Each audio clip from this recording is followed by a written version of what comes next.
सरोज रज निज मन मुकुर सुधारि बरनउँ रघुवर विमल जसु जो दायक फल चारि बुद्धिहीन तनु जानिके सुमिरो पवन कुमार बल बुद्धि विद्या देहु मोहि हरहु कलेश विकार। जय हनुमान ज्ञान गुण सागर जय कपीस तिहु लोक उजागर रामदूत अतुलित बल धाम अंजनी पुत्र पवन सुत नाम महावीर विक्रम बजरंगी कुमति निवार सुमति के संगी कंचन वरण विराज सुवेशा कानन कुंडल कुंचित केशा हाथ ध्वज और ध्वजा विराजे कांधे मूंढ जनेऊ साजे शंकर सुवन केसरी नंदन तेज प्रताप महाजगवंदन।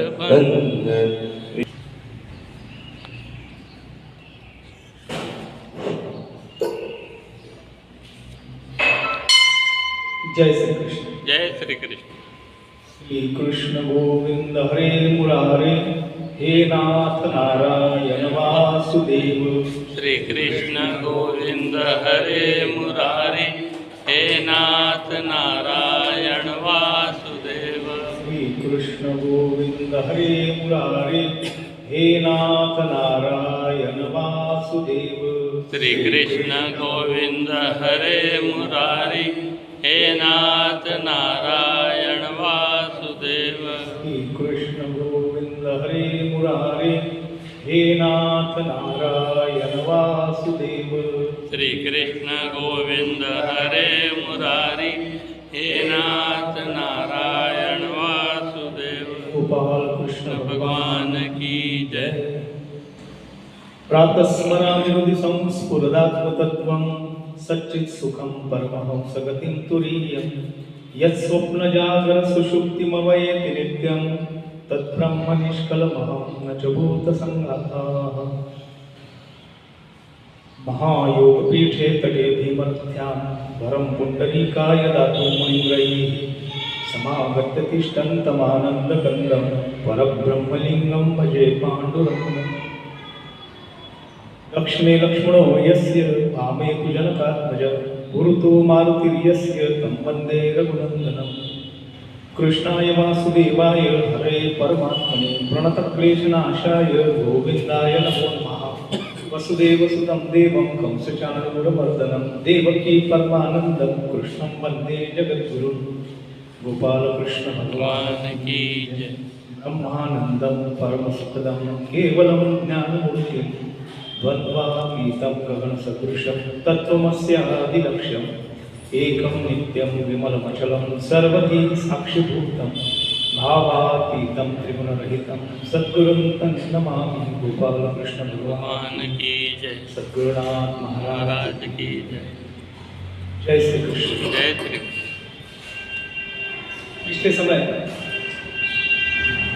सात्विकी बुद्धि और सात्विकी वृत्ति इसका ग्रहण तथा राजसी और तामसी वृत्ति एवं बुद्धि का त्याग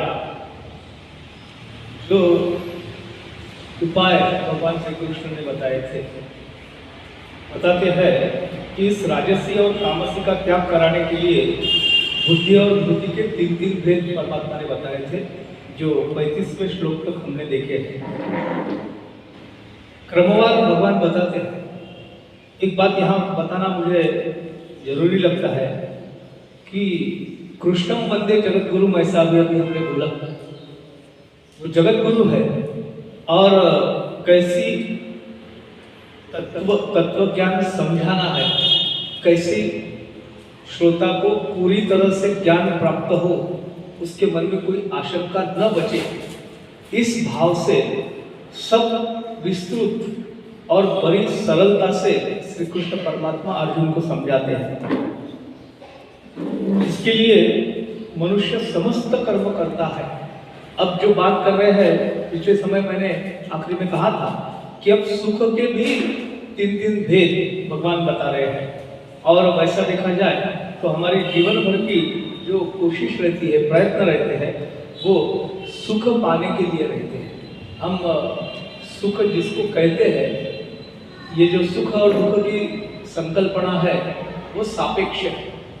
ऐसा बोलते हैं, अनुकूल संवेदनीयम सुखम, प्रतिकूल संवेदनीयम दुखम। जो हमें अच्छा लगता है, अनुकूल संवेदना पैदा करता है, वह चीज हमें सुख कारक लगती है, और जिससे कष्ट होता है, मन दुखता है, वो जो घटनाएं है, वो जो स्थिति है, उसको हम दुख कहते हैं। ये सुख के सात्विक, राजस और तामस, इन तीन प्रकार के भेद होते हैं, और वो क्रम से बतलाने का प्रारंभ भगवान अब करते हैं। पहले सात्विक सुख के लक्षणों का निरूपण भगवान कर रहे हैं। 36 और 37वां जो श्लोक है, वो दोनों मिलके यहाँ सात्विक सुख की बात भगवान कर रहे हैं।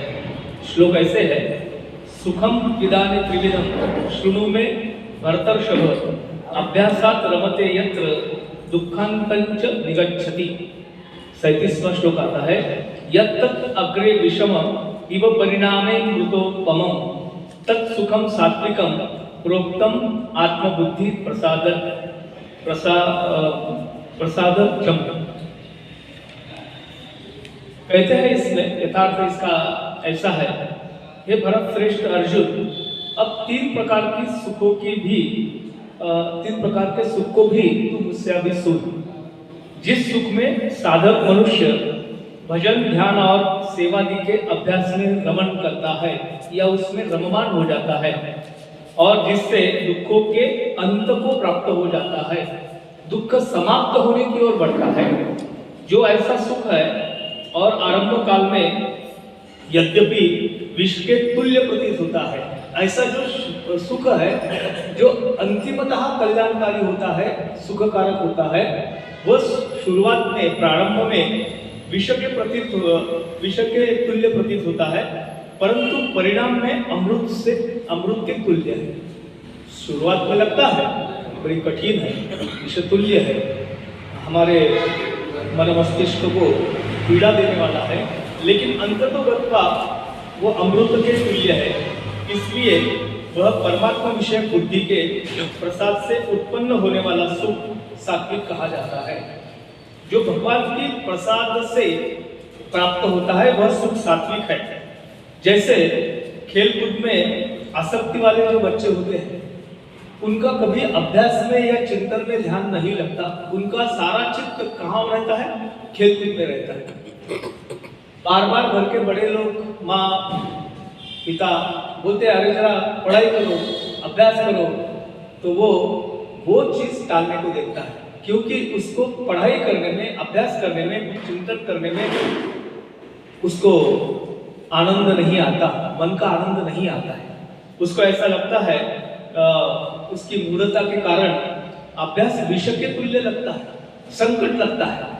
और वैसे ही मनुष्य का स्वभाव है, विषयों में जिनकी आसक्ति है, उन मनुष्यों को भगवत भजन, ध्यान, सेवा आदि साधनों का अभ्यास वो उसका मर्म न जानते, इसलिए वह विष के तुल्य लगता है। एक सर्प नाम का भारूड है, एक नाथ महाराज, सुना होगा आपने। उसमें लिखा है, पुराने काल में सांप डस लिया तो वो जहरीला है या नहीं है, इसकी परीक्षा कैसे करते थे? तो जिसको सांप ने काटा उस मनुष्य को गुड़ खाने को देते थे। अब जैसे ही गुड़ उसने खाया तो गुड़ उसको कैसा लगता था? वो अगर जहरीला सांप है तो वो कटु लगता था, और नीम के पत्ते खाने को दिए तो वो मीठे लगते थे। उस पर से वो परीक्षा करते थे कि जहरीला सांप है या बिना जहरीला है।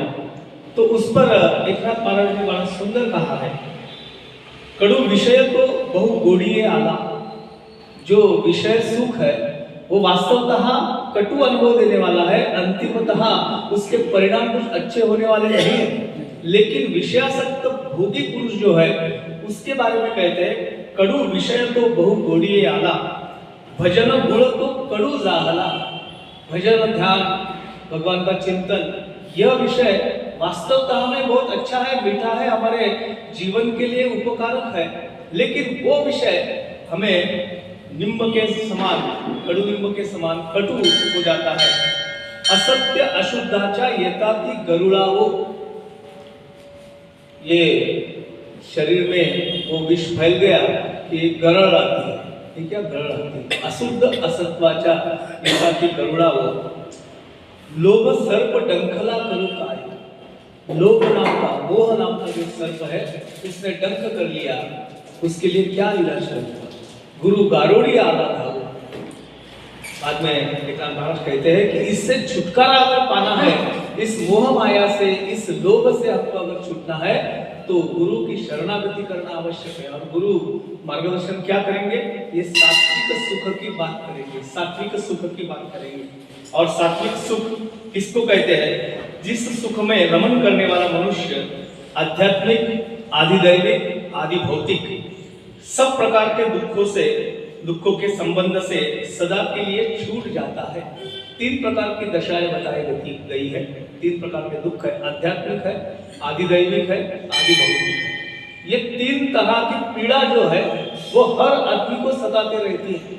लेकिन ऐसी तीनों प्रकार की जो पीड़ाएं है, दुख है, उसको सहन करने, उसको बड़ी शांति से चित्त विचलित न होके उसको धारण करना, भगवान की मर्जी समझकर वो सब सहना, इसके लिए हमें अगर इससे छूटना है, इससे परे जाना है, तो जिस सुख के अनुभव का फल निरतिशय सुख स्वरूप सच्चिदानंद घन परब्रह्म परमात्मा की प्राप्ति बतलाया है, ये तीनों पीड़ाएं अगर जीवन से हट गई तो एकमात्र जो सुख बचता है वो सच्चिदानंद घन परमात्मा के प्राप्ति के समान है। अब इसके आगे राजस सुख क्या होता है इसका वर्णन करते हैं। 38वां श्लोक आता है, विषयेंद्रिय संयोगात् यत्तत् अग्रे अमृतोपमम् परिणामे विषमीव तत्सुखम राजसम स्मृतम। 38वां श्लोक है। अर्थ इसका यह है, जो सुख विषय और विषयों के संयोग से होता है। कैसे होता है? विषय और विषयों के संगों से होता है। और विषय हमें मालूम है, पंच ज्ञानेंद्रियों के पंच विषय होते हैं और वो विषय उनको बड़े प्यारे लगते हैं, उसमें वो रममान हो जाते हैं। ये विषय और विषयों के संयोग से यह राजस दुख होता है। वह पहले भोग काल में अमृत के तुल्य प्रतीत होने पर भी परिणाम में विष के तुल्य है, इसलिए वह राजस सुख कहा गया है। जब हम उसे सेवन करते हैं, विषयों में रममान हो जाते हैं, तब बड़ा प्रिय लगता है, अमृत के समान लगता है, जीवन का सारा सर्वस्व यही है, ऐसा हमें लगता है। जब भी हमने पुराने कथाओं में या पुराण कथाओं में जो देखा है कि राजा महाराजा जो थे वो बड़े विलासी रहते थे। विलासी मतलब वो सब दैहिक भोग भोगने में चूर रहते थे, लेकिन उनको ये पता ही नहीं होता है कि ये देह भोग भोगने का अंतिम फल जो है वो अत्यंत दुखदायक है। वो केवल अपने विषयों की भूख पूरी करने के लिए सब भोग भोगते हैं, विषयों में सुख पाते हैं। पहले भी जिस सर्प नाम के गारुड़ में आया है, विषय का कड़ू विषय तो बहु घोड़ी आला। विषय सुख में बड़ा रत हो गए। पुराणों में बहुत सारी कथाएं आई है, सब यहाँ नहीं अपन विवेचन कर सकते, आगे भी जाना है। लेकिन पुराणों में, हमारे शास्त्रों में बहुत सारी ऐसी कथाएं आई है कि जो इस सत्य मार्ग पे न चलते हुए अपने शरीर भोग भोगने में ही रत रहते हैं। एक मुस्लिम राजा था जिसने हमारे हिंदुस्तान पे बहुत बार आक्रमण कर किए। कुतुबुद्दीन, दिल्ली का बादशाह, बहुत संपत्ति जमा की, बहुत संपत्ति जमा की। और एक समय आया, हर एक आदमी को एक बार तो मरना है ही है, एक बार मरना है, यानी पूरे दुनिया से विदा लेना है। उसकी बड़ी हाव थी संपत्ति जमा करने में, बहुत सारी लूटमार करता था, सोना जवाहरात छीन के लाता था। बताते हैं इतिहास में कि जब वो मृत्यु शैया पर था, मृत्यु हो गई, उसका एक बाजू से जनाजा निकल रहा था और दूसरी ओर से ऊँटों पे लादी हुई संपत्ति आ रही थी। एक बार इधर जब जनाजा जा रहा है, इधर उसने लूट मार करके लाई हुई संपत्ति आ रही है। इसका क्या उपयोग होगा उसको कोई उपयोग नहीं है। पहले ये भी बताया था मैंने, अलेक्जेंडर का उदाहरण बताया था कि आदमी खाली हाथ आया है, खाली हाथ ही जाएगा, साथ में कुछ भी नहीं जा सकता। हमारे कर्म ही हमारे साथ आते हैं, लेकिन ये समझ आती कब है? पूरी जिंदगी निकल जाती है तब जाके ये समझ आती है कि रामदास स्वामी कहते हैं, स्वजन जन धनाचा व्यर्थ में स्वार्थ केला, भजन रहित रामा जन्म हा व्यर्थ केला। कोई भजन नहीं किया और स्वार्थ किसका किया? मैंने किसमें सुख अनुभूति किया? स्वजन जन धनाचा व्यर्थ में स्वार्थ केला। लेकिन अब ये अकल आने से कोई लाभ नहीं है। जब हम कुछ कर ही नहीं सकते हैं, ऐसी स्थिति में पश्चाताप करने से क्या लाभ? जब कर रहे थे, जब जीवन था, जब हमारे सब पूरा शरीर सक्षम था, तब कोई साधन ऐसा नहीं किया कि जो हमारे जीवन में और परलोक में भी हमें साथ दे। ऐसे साधन कुछ किए नहीं, विषय भोग में रत रहे। अब आखिरी में ये सब मन में लाने का क्या फायदा होगा? ये जो जीवन भर होगा विषय सुख या हमारी इंद्रियों द्वारा जो हमें सुखकारक अनुभूति देता है, ऐसा सुख होगा। वो सुख भगवान कहते हैं कि वो राजस सुख है। जिस समय राजस सुख की प्राप्ति के लिए मनुष्य मन और इंद्रियों के द्वारा किसी विषय सेवन का आरंभ करता है, उस समय उसको अग्रे कहते हैं कि वो उसकी ओर बढ़ता है। पता है, संतों ने बताया है, महात्माओं ने बताया है कि ये सब व्यर्थ है, इसमें ना पढ़, इससे परे हट जा। लेकिन उसकी वृत्ति उसी में होती है, अग्रेसर होता है। इसलिए उनको शब्द प्रयोग किया है, यत्तत् अग्रे अमृतोपमम्, उसी ओर उसकी मनोवृत्ति जाती है। बल वीर्य बुद्धि धन उत्साह और परलोक का नाशक होने से विषय और इंद्रियों के संयोग से होने वाला जो सुख है, वो परिणाम में विष के तुल्य कहा गया है। एक एक चीज बताई है, क्या क्या बताते हैं? बल, जिससे बल का नाश होता है, वीर्य नाश होता है, बुद्धि धन उत्साह, ये तो सब हमें जो प्राप्त है, हमें कोई साधन करके या कष्ट करके या कुछ तपस्या करके हमें नहीं मिला है। हमको तो जैसे हम पैदा हुए वैसे ही ये सब बातें हमको मिली है, लेकिन वो इन सब चीजों का नाश करते हैं।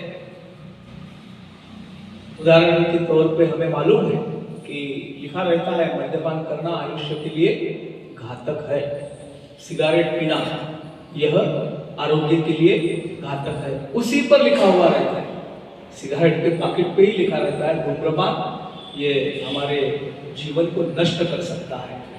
एक हमारे मराठी के कवि है सुधाकर गायधनी नाम के, नागपुर के, पोस्ट ऑफिस में काम करते थे। उन्होंने देवदूत नाम का एक काव्य लिखा है और उधर ही बताते थे कि मैं महाकाव्य की निर्मिति करूंगा। मराठी में महाकाव्य अभी तक नहीं आया। उन्होंने कहा कि मैं महाकाव्य निर्माण करूंगा और देवदूत पे कुछ लाइन, कुछ पंक्तियां उन्होंने लिखी है कि अजब ये दुनिया है, अजब तरह की दुनिया है कि जब मैं ये दुनिया को ऐसे पक्षी के भांति जब देखता हूँ तो बड़ा विचित्र अनुभव आता है। यहाँ सिगरेट के पैकेट पे लिखा रहता है आरोग्य के लिए हानिकारक है, लेकिन लिखा होने पर भी लोग उसका सेवन करते हैं। मदिरा पान करना ये हमारे लीवर को बड़ा लीवर को खराब करता है, लेकिन फिर भी वो दुकानों के तरफ लाइन लगती है। अजब लोग हैं, जो चीज मालूम है उसे करने में दौड़ते हैं। और उन्होंने कहा कि थोड़ा और देखा जाए तो पता चला उनकी लाइन उनकी पंक्तियां है कि आम्ही काय चिंध्या पांघरून सोने विकायला बसलो, चिंध्या पांघरून सोने विकायला बसलो। क्या हुआ? चिंध्या पांघरून सोने विकायला बसलो, गिराईक कसं ते फिर केला, कोई गिराईक खरीदने वाला नहीं है। लेकिन क्यों नहीं? तो हमने जो पहनावा किया था वो पहनावा कैसा है? बहुत ही दुर्लक्षित जैसा। और दूसरा बताते हैं आम्ही सोनं पांघरून चिंध्या विकायला बसलो, गिराईक सरता सरेगा। गिराईकों की इतनी लाइन लग गई, क्या खरीद रहे हैं? चिंधिया, जो रद्दी चीज है वो खरीद रहे हैं। ऐसे अजब दुनिया है। तात्पर्य क्या है कि जो सुख हमें अंततोगत्वा अत्यंत पीड़ादायक है, दुखदायक है, उसके लिए हमारी दौड़ है। और जो अंतिमतः हमें सुखकारक होने वाला है, अमृत तुल्य होने वाला है, उस सुख की ओर कोई बढ़ता नहीं। इसीलिए ऐसे इंद्रियों के संयोग से होने वाले सुख को परिणाम में विष के तुल्य भगवान ने कहा है। उदाहरणार्थ कुछ उदाहरण आए हैं शास्त्रों में कि कोई बीमार आदमी होता है, रोगी होता है, तो डॉक्टर उन्हें कुछ कुपथ्य बताते हैं कि ये सेवन नहीं करना, इसको नहीं खाना, ये नियम आपने पालना है। लेकिन एक बात देखो कि डायबिटीज वाला अगर मरीज है तो उसको मीठा खाने की बड़ी इच्छा होती है। बहुत बार तो ऐसा होता है कि किसी धाकवश किसी के कोई डांटेगा या कोई देखेगा, इसके लिए छुप छुपा के मीठा खा लेता है। अब वैसा डॉक्टर ने बताया है कि मीठा खाओगे तो जहर खाने समान है, धीरे धीरे अंदर की जो हमारे इंद्रियां है वो सब नष्ट होने वाली है। तो कृपया, डॉक्टर बड़ी विनती पूर्वक कहता है कि अब से मीठा खाना बंद। पर हमारी वृत्ति होती है कि चलो मीठा खा लो, क्या होता है, जरा सा खा लिए तो क्या होता है। 8 दिन तो बड़ी तपस्या करते हैं, एक बार खा लिए तो बिगड़ता क्या है, वृत्ति उसी में होती है। दूसरा उदाहरण दिया है कि ये रोगी को मालूम होता है कि इसका परिणाम मृत्यु में हो सकता है, फिर भी वो उसको नहीं छोड़ता, विषयों को व्रत रहता है। दूसरा उदाहरण दिया है पतंग होता है। वो पतंग क्या करता है, जैसे दिया जलाया कि ज्योति की ओर जाता है, उसको बड़ा आकर्षण रहता है ज्योति का। जब भी ज्योति पे उसकी झड़प होती है तब जल के खाक हो जाता है, लेकिन छोड़ता नहीं है। बड़े हमारे ज्ञानेश्वर महाराज ने कहा है, पांगुल नाम का अरुण है, उसमें कहा है कि दीप पतंगा सोई। बड़े सुंदर उदाहरण देते हैं। दीप पतंगा सोई, वो दीप और पतंग इनका जो नाता है, नाता क्या है, पतंग को जल के खाक होना है, फिर भी वो दीप की ओर जाता है। वैसे हमारी वृत्तियां है, जिस तरफ विनाश है उसी तरफ हम दौड़ दौड़ के जाते हैं। हमारी वृत्ति कैसी हो गई, दीप और पतंगा सोई, दीप और पतंग के समान हमारी वृत्ति हो जाती है। प्रयत्न पूर्वक सुख बुद्धि से वो दीपक की ओर या लौ के साथ टकराने में सुख मानता है, किंतु परिणाम स्वरूप जलकर कष्ट भोग करता है, मर जाता है। उसी प्रकार विषयासक्त मनुष्य भी मूर्खता और आसक्तिवश परिणाम का विचार न करके, इसका परिणाम क्या होगा इसका विचार न करके सुख बुद्धि से विषयों का सेवन करता है, बड़ा सुख लगता है उसको, और परिणाम में अनेकों प्रकार से भीषण दुख भोगता है। मी माझी फुललोगा दीप पतंगा सोई, विषय सुख नाशिवंत सेविता तिमिर होती। लगता है उसको कि ये विषय सुख जो है वो नाशिवंत है, लेकिन उसकी जाने नहीं है, उसका पता नहीं चलता। नाशिवंत यानी नष्ट होने वाला, क्षणिक काल का सुख है, लेकिन उसी में हमारी वृत्ति होती है। ज्ञानदृष्टी हरपली दोन्ही नेत्र आंधळे। संतों ने रचना की है, अंधड़ा, मुका, बहिरा, पांगळा, पांगुळ, अनेक अनेक प्रकारच्या रचना आहेत। त्या रचनांमधून एक रूपकात्मक संदेश दिला आहे। हे जे आंधळा नावाचं भारुड आहे याच्यामध्ये असं म्हटलंय कि विषय सुख नाशिवंत सेविता तिमिर कोंदले, ज्ञानदृष्टि हरपली दोन्ही नेत्र आंधळे। तब वो पता नहीं चलता, तब वो सत्संग बुद्धि काम नहीं करती, विषय भोगों में सुख मान के उसी में रत रहता है और अंततुगत्वा वह विनाश के सन्मुख जाता है। जो प्रतीति मात्र का क्षणिक सुख होता है वह विषयासक्ति से ही सुखरूप प्रतीत होता है। विषयासक्त होता है पुरुष, इसलिए उसको उसमें बड़ा आनंद आता है। और आसक्ति रजोगुण का स्वरूप है। जो भी आसक्ति है या लोभ है वह रजोगुण का दर्शक है, उसका स्वरूप है। अतः वह राजस है और आसक्ति से मनुष्य को बांधने वाला है, मनुष्य के मन में आसक्ति पैदा करने वाला है। अब तामस सुख के बाद में, तामस सुख क्या होता है इसके बारे में कहते हैं। 45वां श्लोक आता है, यत् अग्रे च अनुबंधे च सुखम मोहन मात्मनः निद्रालस्य प्रमादोत्थम तत् तामसम उदावृतम। जो सुख भोग काल में तथा परिणाम में भी आत्मा को मोहित करने वाला है। राजस सुख के बारे में कहा है कि प्रारंभ में विषय सुख भोगते समय बड़ा सुखकारक होता है, उससे हमारा कुछ गलत होने वाला है, उसके परिणाम अच्छे नहीं निकलने वाले हैं, उसकी एक स्मृति तब नहीं रहती। लेकिन तामस सुख के बारे में कहा गया है, भोग काल में तथा परिणाम में भी आत्मा को मोहित करने वाला है। वो सेवन करते समय भी कष्टदायक है, आत्मा को मोहित करता है लेकिन कष्टदायक है, पीड़ादायक है। अब नए जमाने का उदाहरण अगर दूं तो पता चलेगा, हमारी जो युवा पीढ़ी है वो इतनी व्यसनों के अधीन हो गई है कि उनको अभी ये मदिरा से, दारू से, उससे नशा नहीं आता, तो क्या करते हैं, ड्रग्स लेते हैं, ड्रग्स लेते हैं। और ड्रग्स लेने में भी क्या क्या तरीके हैं। मैंने तो खैर सिनेमाओं में या टीवी सीरियलों में देखा, वो खुद को इंजेक्शन लगा लेते। इंजेक्शन लेना बहुत सुखदायक होता है कि नहीं? मैंने देखा है, अभी भी मुझे कोई डॉक्टर अगर सुई देने को कहता है तो एक जरा हिचकिचाहट होती है कि भाई इससे दूर रहे, बराबर है कि? लेकिन वो दिन में से 25 बार वो सुई अपने बदन पे चला लेते हैं। कष्टदायक है, भोगते समय भी पीड़ा है। और उसका परिणाम क्या होता है, वो व्यसनाधीन मनुष्य जो है, ड्रग्स के अधीन जो गया है, उसकी स्थिति बहुत ही विकट हो जाती है, विकल हो जाती है।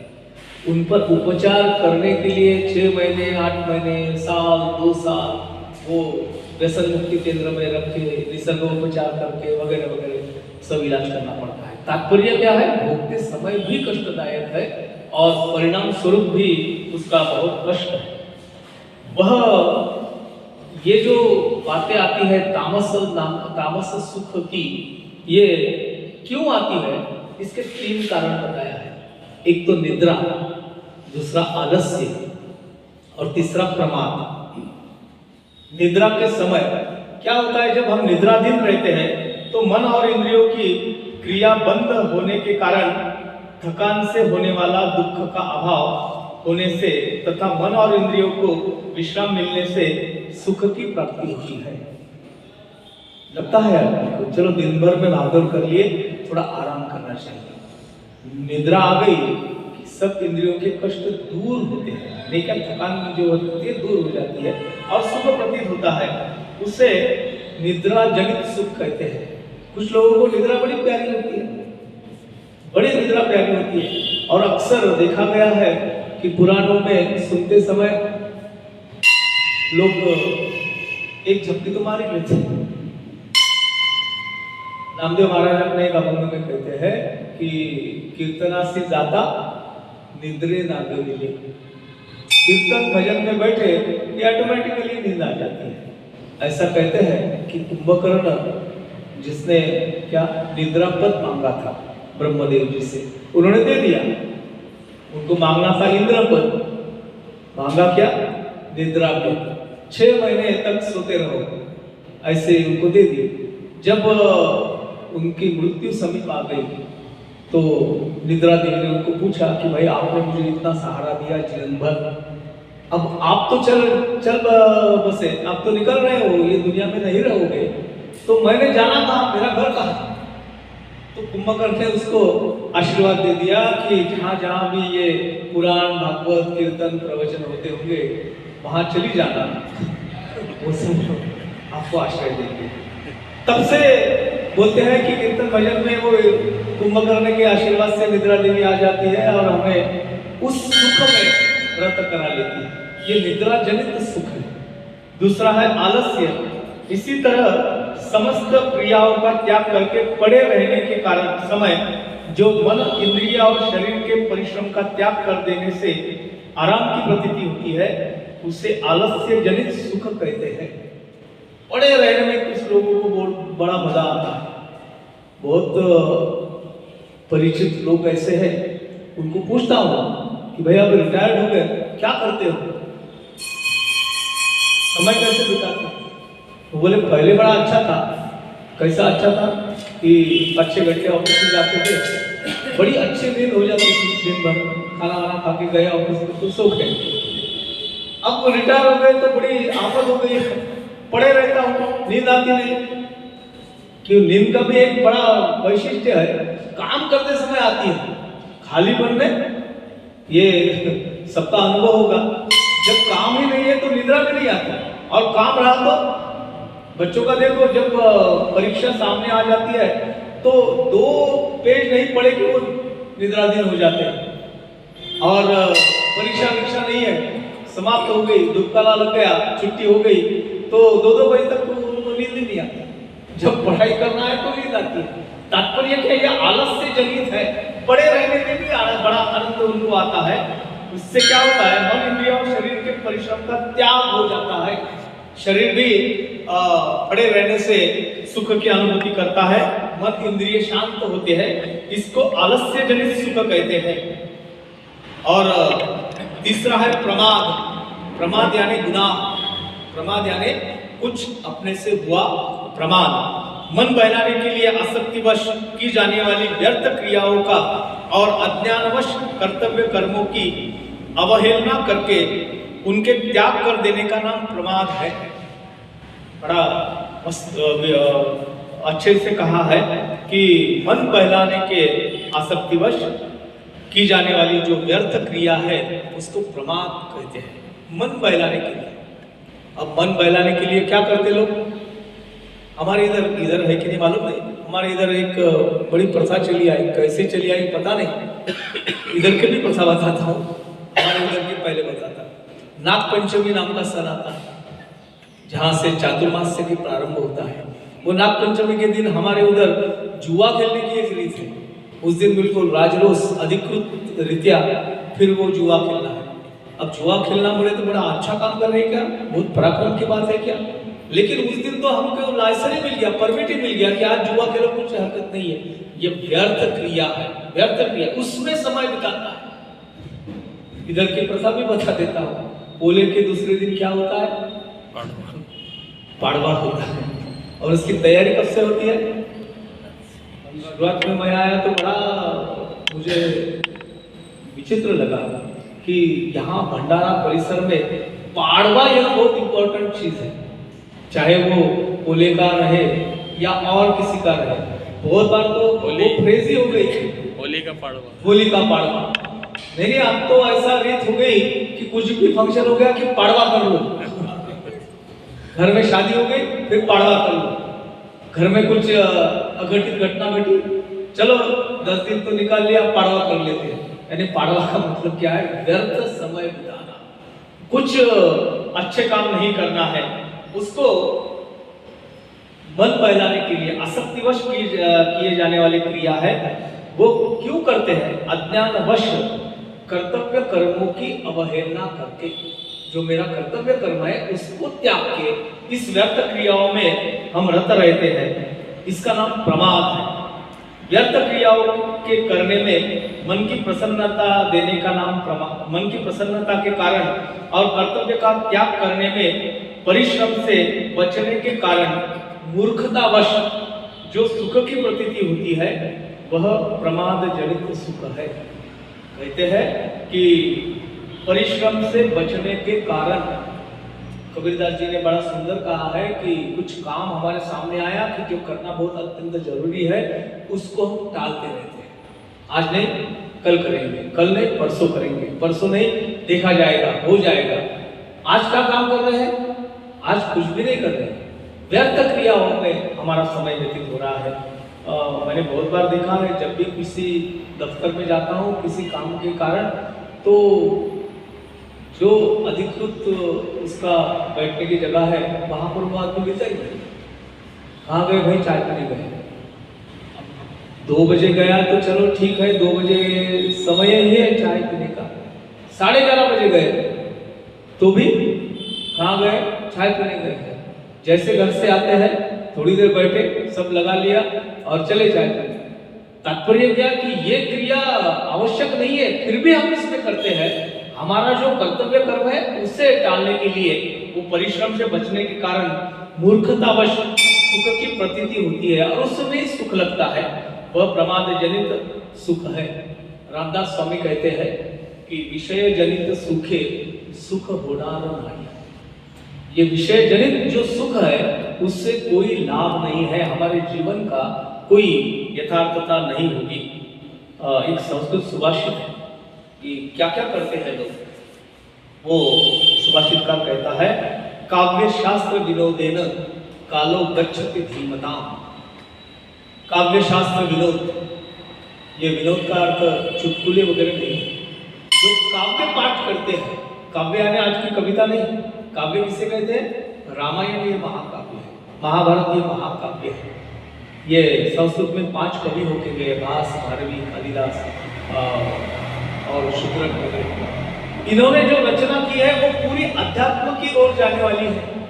आपको बताने में बड़ा अच्छा लगता है मुझे कि जितने भी पुराणों में उदाहरण दिए गए वो कालिदास के नाटकों से दिए गए, भारवी के नाटक से दिए गए, लेकिन उन्होंने पूरा अध्यात्म अपने काव्य में रचा है। पंचमहाकाव्य बहुत प्रसिद्ध है। तो वैसे काव्यों के पठन में या उस काव्य में रत रहना, यह काव्य है। शास्त्र का अभ्यास करना, जो धीमताम यानी बुद्धिमान लोग होते हैं वो शास्त्राभ्यास करते हैं। समय मिला तो क्या करना है? शास्त्र पढ़ो, शास्त्राभ्यास करो और जीवन में उतारने की कोशिश करो, उसी में वो समय बिताते हैं। विनोदेन, विनोदेन मतलब कि कुछ अच्छा काम करना। विनोद, काव्य शास्त्र विनोद किसे कहते हैं? नाट्य, काव्य, शास्त्र पठन और उस पर चर्चा करना। कुछ ऐसी रचनाएं होती है जिसका अर्थ एकदम से समझ में नहीं आता, तो एक दूसरे से, परिजनों से, विद्वान जनों से चर्चा करके उस काव्य का अर्थ समझा लेना, इसको विनोदेन कहते हैं। कालो गच्छति धीमताम, जो बुद्धिमान होते हैं वो उसमें समय बिताते हैं। और व्यसनेन तु मूर्खानाम निद्रया कलहेन वा, और जो मूर्ख लोग होते हैं वो क्या करते हैं? वो बताते हैं, व्यसनेन तु मूर्खानाम, वो व्यसनों में अपना समय बिताते हैं। या निद्रया कलहेन वा, एक तो सोते रहते हैं या कलह करते हैं। इसलिए बोलते हैं कि जो खाली खाली लोग होते हैं, जिनको कोई काम नहीं रहता, वो बड़े झगड़ालू होते हैं। घर में दूसरे किसी से नहीं तो घर के बीवी से ही झगड़ा करो, बच्चे से ही झगड़ा करो, कारण न होने पर भी चिड़चिड़ापन होना। ये कारण, इसका कारण क्या है? उनके पास में ये प्रमाद नाम का जो होता है, प्रमाद होता है। निद्रा, प्रमाद और आलस्य, ये तीनों ही तमोगुण के कार्य हैं। ये तीन जो बताए, निद्रा, आलस्य और प्रमाद, ये तमोगुण के कार्य है। अतएव इससे उत्पन्न होने वाला सुख जो होता है वो तामस सुख होता है।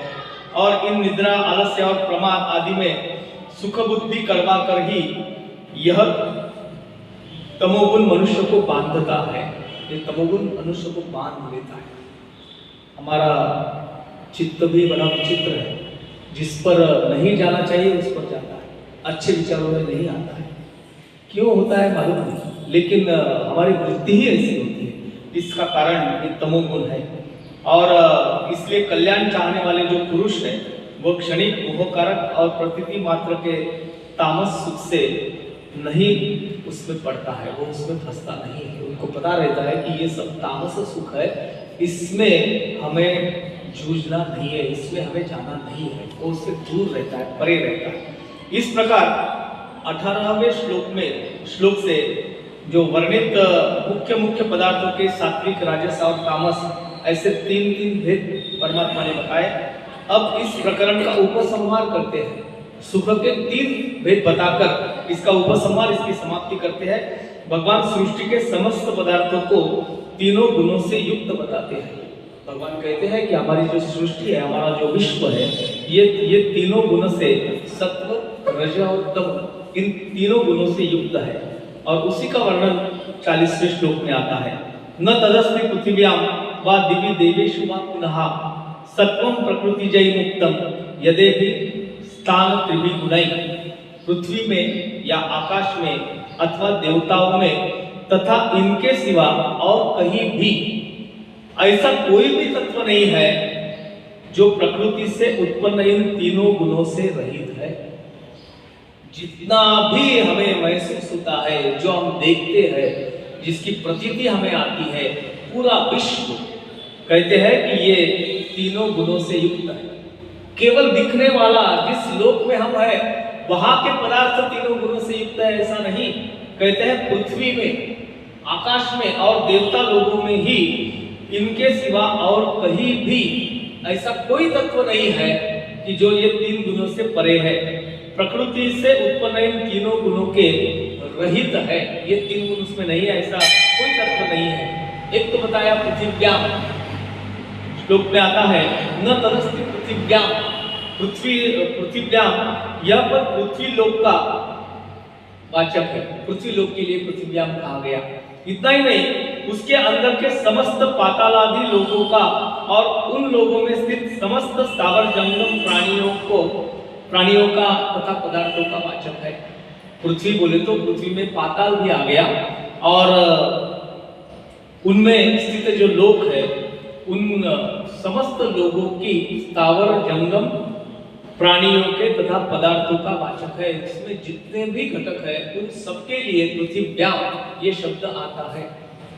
इसीलिए ये पंचतत्व में से पृथ्वी तत्व जो है, ये पृथ्वी तत्व को वंदना करने की प्रथा, पूजा पाठ करने के पहले हम पृथ्वी को पूजा करते हैं। पृथ्वी तया भूतालोका देवीत्वं विष्णुता अमृता त्वं च धारयन्मा देवी पवित्रं पवित्रासनं। शुरुआत होती है। क्यों? कि ये पृथ्वी पर जितने भी घटक है वो सब परमात्मा के 3 तत्वों से बनी है, और वो 3 तत्व मुझ में भी है। मेरा और उस पृथ्वी में समाये हुए वो तीनों तत्वों का सामरस्य करने के लिए हम पृथ्वी की पूजा करते हैं। पृथ्व्याम दिवि यह शब्द आता है, वा दिवि देवेषु वा पुनः, दिवि पद आता है। यह पद समस्त देवताओं का और उनके भिन्न भिन्न समस्त लोगों का तथा उनसे संबंध रखने वाले समस्त पदार्थों का वाचक है। देवताएं भी परे नहीं है, उसमें भी ये तीनों तत्व है, सत्व, रज और तम। इसलिए दिवि इसका भी समावेश इस श्लोक में किया है। सत्वम ऐसा भी कहा है, सत्वम प्रकृतिजै मुक्तम। सत्व किसे कहा गया? वस्तु मात्र का, यानी सब प्रकार के प्राणियों का और समस्त पदार्थों का वाचक है।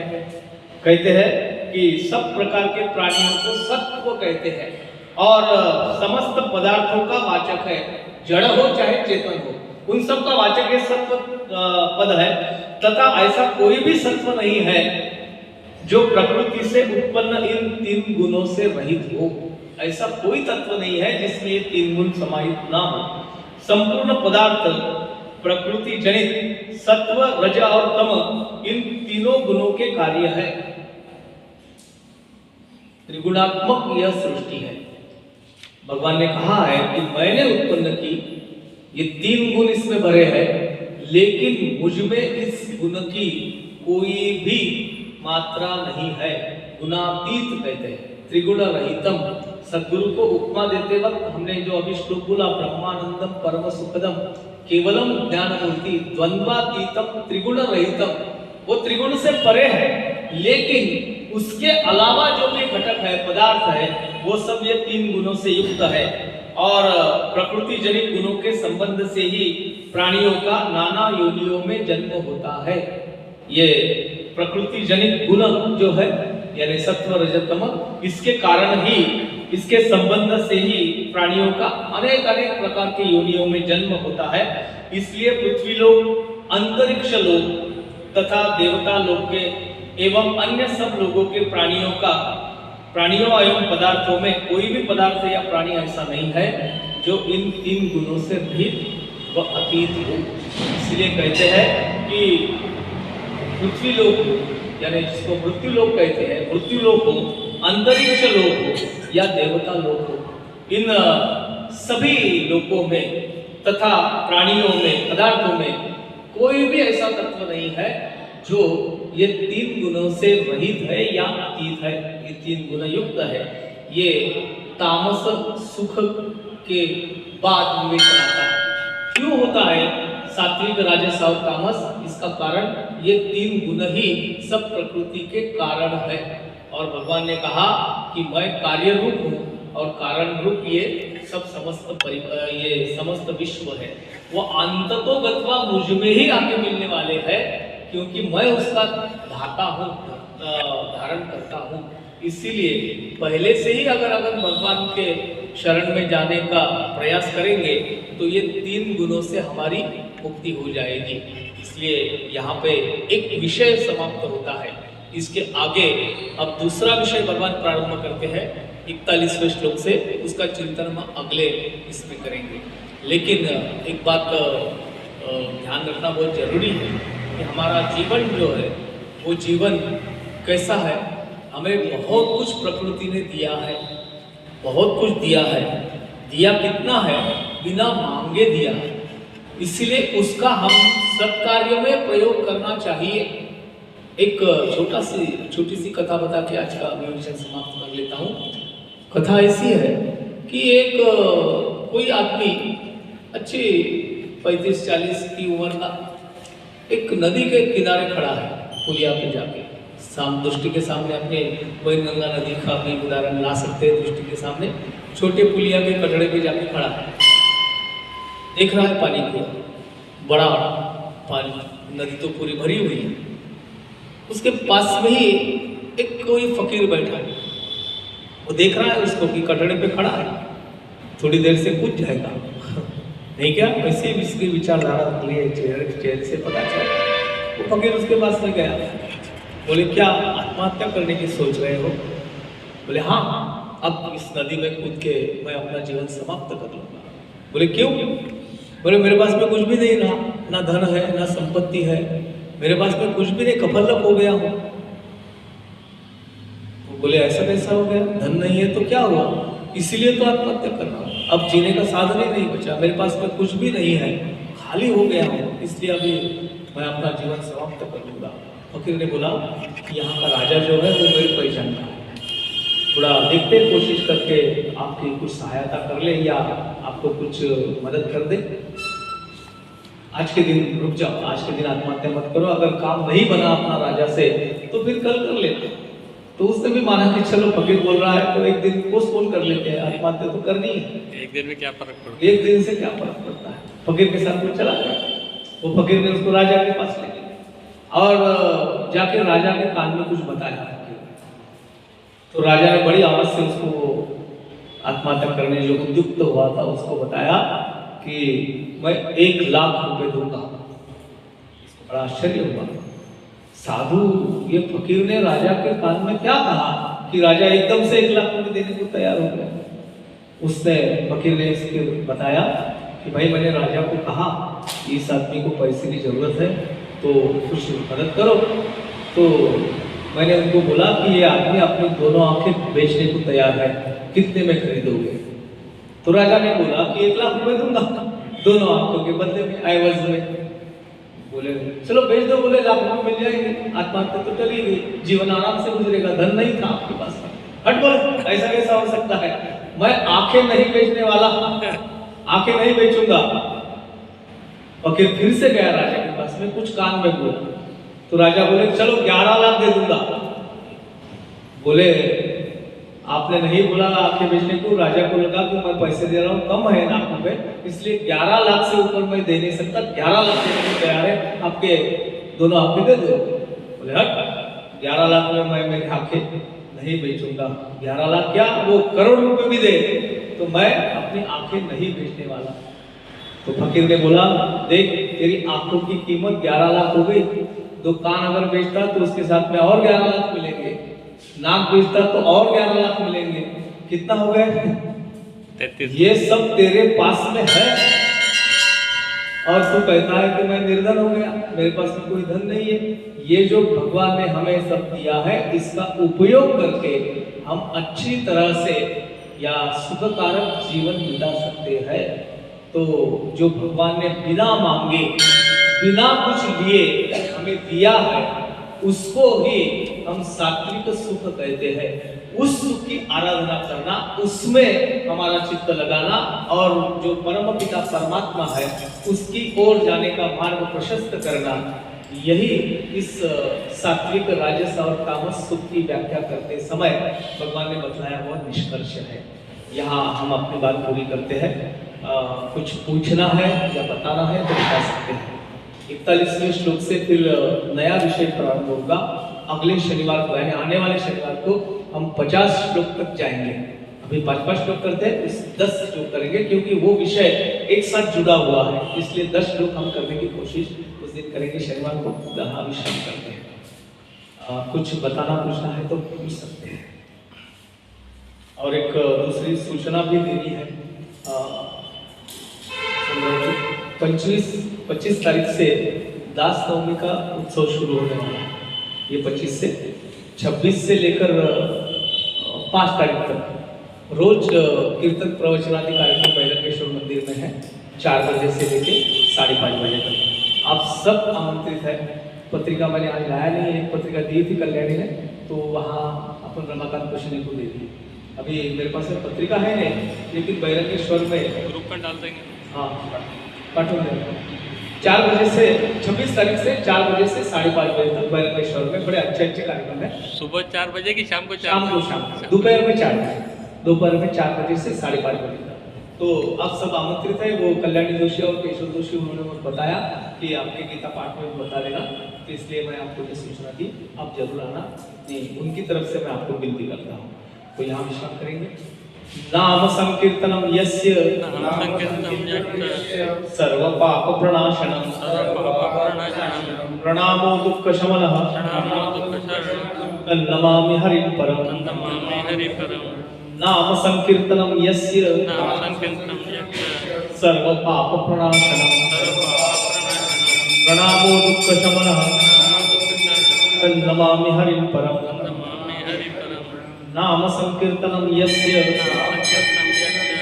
सर्व पाप प्रणाशनम प्रणामो दुःख शमनः नमामि हरिं परम। गोपाल कृष्ण भगवान की जय श्री कृष्ण। आरती करें। जय भगवत गीते, जय भगवत गीते। कमल विहारिणी, कमल विहारिणी, सुंदर सुखनीते। ओम जय भगवत गीते। परम सुमन प्रकाशिनी, काम शक्ति हरा, प्रभु कामा शक्ति हरा। तत्व ज्ञान विकासिनी, तत्व ज्ञान विकासिनी, विद्या ब्रह्म परा। ओम जय भगवत गीते। निश्चल भक्ति विदायिनी,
समता त्याग सिखावनी हरिमुख की वाणी प्रभु हरिमुख की वाणी सकल शास्त्र की स्वामी सकल शास्त्र की स्वामी श्रुतियों की रानी ओम जय भगवत गीते दया सुधा बरसावनी मातु कृपा कीजिए प्रभु मातु कृपा कीजिए हरिपद प्रेम दान कर हरिपद प्रेम दान कर अपनो कर लीजिए ओम जय भगवत गीते जय भगवत गीते प्रभु जय भगवत गीते हरि कमल विहारी हरि कमल विहारी सुंदर सुपुनीते ओम जय भगवत गीते कपूर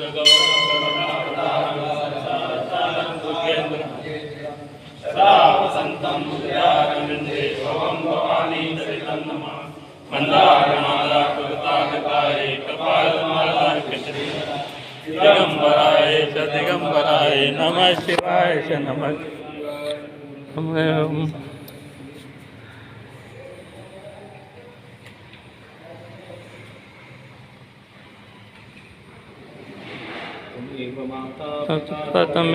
तमेव बन्धु सखा तमेव विद्या द्रविणं तमेव सर्वं देव हरे